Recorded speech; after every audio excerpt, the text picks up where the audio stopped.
ګرانو کتونکو السلام علیکم ورحمت الله وبرکاتو. د ازغکی د علاج سره یو ځل تاسو په خدمت کې بیا حاضر یم. د دې نه مخکې مونږه هم د ازغکی په فوایدو باندې او د هغې په کمالاتو باندې یو ویډیو کړی وه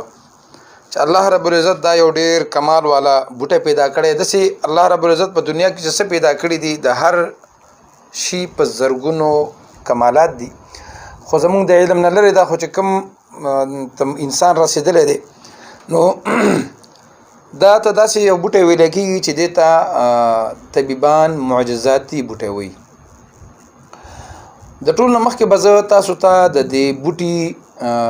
مختلف ژبو کې نومونه وړاندې کړم. کیدای شي یو پښتون ورور زمونږ د بل چا علاج کول غواړي او هغه ته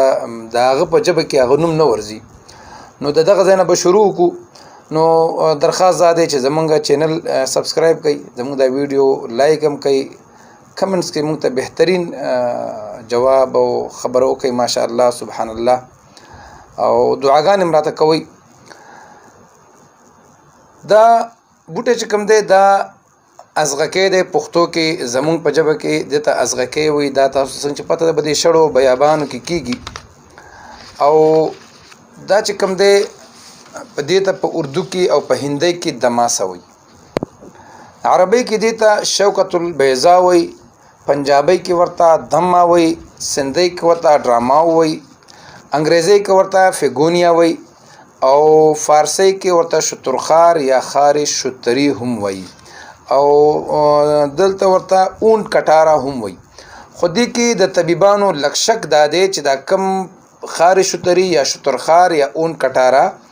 هغوی وایي چې دا ازغکی نه دی، خو د ازغکي په شان بوټی دی. نو کله چې کوئ نو لږ مهرباني کوئ دې کې لږ، ځکه چې بعضې وخت کې بیا هغه شی خلک استعمال کړي او هغه نتیجه ورنه کړي، ځکه ډېر بوټي شته دی چې د هغې شکلونه د یو بل سره ملاویږي. نو حکیمان طبیبان دا وایي چې دا اون کټاره شتری خار شتری یا شترخار دا د ازغکي په شان بوټی دی، خو ازغکی نه دی. نن به مونږه د کینسر علاج د ازغکی په ذریعه په هغې باندې به خبرې کوو چې هغه نورو دپاره خو ما تاسو ته تفصیلا خبرې هم کړې وې. نن به مونږ دا وایو چې ازغکي نه به یو سړی د کینسر بیمار دی او ډېر موذي بیماري ده، الله رب العزت د دې ټولو بیماریانو ته شفا ورکړي. نو هغوی اکثر پریشانه شي، ستړي شي، پیسې هم لګېږي. دا یو د الله رب العزت یو خاص نعمت دی ازغکی. داسې به داسې چل کوي چې د دې به دا مکمل بوټی به رالي چې دې کې د پاڼې، د دې کې د دې غني، د دې کې د دې تخم، د دې ګلونه دا پکې شامل وي. دا به راوالي. اولنۍ طریقه خدا ده چې دا به پاک ووینځي په تړم اوبو باندې، او بیا به یې وټکوي لږه چې زخمي شي، بیخي به ترې چکنې نه جوړوي، دغه به یې کړي. او د هغې نه پس به یې د خاورې په منګوټي کې یا په کټوۍ کې واچوي. نو اولنۍ طریقه دا ده چې دا به وایي کې واچول، نو د پاسه به اوبه واچوي، او د دې نه به روزانه د ململ په کپړه باندې یو کپ دغه به رالي د دې اوبه دا بس کی. خو دا نور به یې دغه باندې څکي، په نهره باندې څکي، او د ورځې به یو ځل څکي. د کینسر بیمار به یې په مړه باندې څکي او 3 ټایم به یې څکي، سحر، غرمه، ماښام. یو خبره ته سوچ کوئ چې بیا وروستو موږ ته په وټساپ باندې، ځکه چې موږ فارغ نه یو، بیا چې چا ته جواب نه میلاویږي اکثر خفه کېږي. یا که څوک د دې نه قهوه جوړوي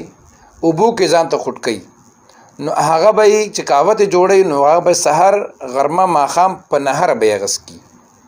خو چې بعضې وخت کې موسم داسې راځي چې دې ټایم کې خو اوس ازغکی میلاویږي، خو بیا داسې موسم دی چې هغې کې بیا دا نه میلاویږي، او سړی د کینسر بیمار دی، علاج 6 میاشتې یا کال به هغه دا استعمالوي. نو هغه به بیا داسې وکړي چې ښه ډېر به ځان له راوشوکوي، را پیدا به یې کړي، او په هوادار ځای کې لکه چې کوم ځای کې هوا هم لګي او سوری هم وي دا به وچ کړي، او د هغې نه به بیا داسې چل وکړي چې پوډر به ترې جوړ کړي چې کوم ټایم پورې تازه میلاوېدو تازه به استعمالوي، یا به ترې قهوه کوي یا به دغه شان اوبه. خو یو ټایم به راشي چې دا به نه وي، او مریض ته به ضرورت وي، ځکه چې دا یو داسې بیماریان دي، دا 3 تلیسیمیا، هیپاټایټس او کینسر، چې دا لږې اوږدې بیماریانې دي. نو د هغې نه به چې کله پوډر دا جوړ کی نو کپسول بازار کې ملاویږي تش هغه به سحر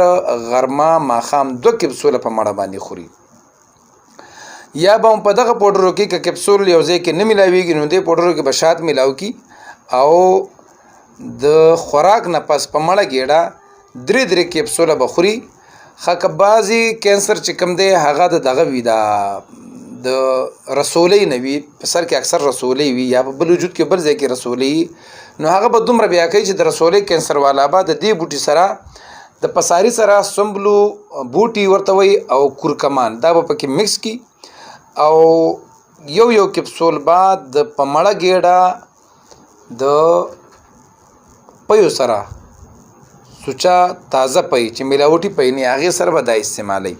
خا د بازي کینسر د بیمارانو چې کم دین او هغه کیموتراپي چلیږي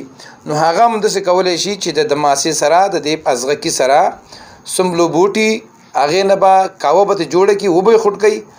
او لیمبو به پکې واچي دا ډیر طاقتور شی دی دا د کیموتراپي د علاج نه په زرګونو درجه ډیر بهتر شی دی خاکه د چا په مزغو کې رسولي وي برین ټیومر چې کم ته ډیر خطرناک شی دی الله رب العزت دی شفای کامله هر بیمار ته ورکی نو هغه به د لوکاټ د غټي چې کمی دي دا چې کم د لوکاټ تازه وخت د غټي وشي دا به پکې 2-3 به پکې دام واچي کاوه به جوړ کی او سحر او ماخام به په نهر باندې اسکی ګورې ز ار یو سره ویم بازي په نهر دي بازي د پيو سره دي او بازي په مړه دي نو د دې خبره به خیال ساتي نو دا چې کم دی په نهر به اسکی او دا د ټولو رسولو د پاره ډیر بهترین علاج دی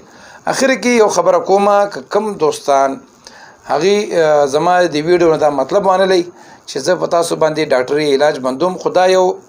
الله رب العزت یو موږ د پاره یو نعمت را کړی دی زمونږ اکثر کې مرزونه بده سیوا شو چې کورونو کې په پخوا کورنۍ ټوټ کې به کېدلې او هسپتالونو خو نو نه اپریشن بیا خو کده سیوا د ټول خلک به ختمو مرزونه چا پیژندلم نه نن چې د دومره امراض شو مونږه کورنۍ ټوټ کې ختمې کړې دي چې پرلې بشو نو دا ازغه کې چا شاترا چا پرلې کې به خلکو جلاب کول دا غي عمرونه به موجودو د اخر وخت پورې بنه غټېد نه به پیړېدل نه به د معدې مسله ونن سبا خو تقریبا پسلو کې نه یو کم سلو کسانو ته د معدې بیماری ده نو عرض مې دا کو چې کم کسان ډاکټري یا هسپتالي خپل علاج ساتي هغه دم ساتي دا د سیو بوټه دی چې دا غیر نقصان ده دی دا که مثال دا دوايانو سره استعمالي نو دته به ان شاء الله فائدہ ورکړي نقصان به نه ورکړي نو دا د کینسر د بیمارانو لپاره نن دا ویډیو ما وکړه الله رب عزت خو دې ټول ته شفا ورکړي که وسړی په خپل د دې بیماری هغه پر رشتہ دارانو کې یا کور کې نو عمده طریقې کار تاسو جاری وساتئ ان شاء الله العزیز الله رب العزت با شفا ورکړي ځکه چې د دې سره مونږ ته دومره معلومات شوي دي او لیدلیم دي چې ډېر داسې کینسر بیماران چې هغوی ته د هسپتال نه د ناامیدۍ جواب ورکړی شوی دی هغوی ته الله شفا ورکړې ده ما ته اجازه راکړئ ان شاء الله په بل ویډیو کې به بیا ستاسو په خدمت کې حاضرېږم الله پامان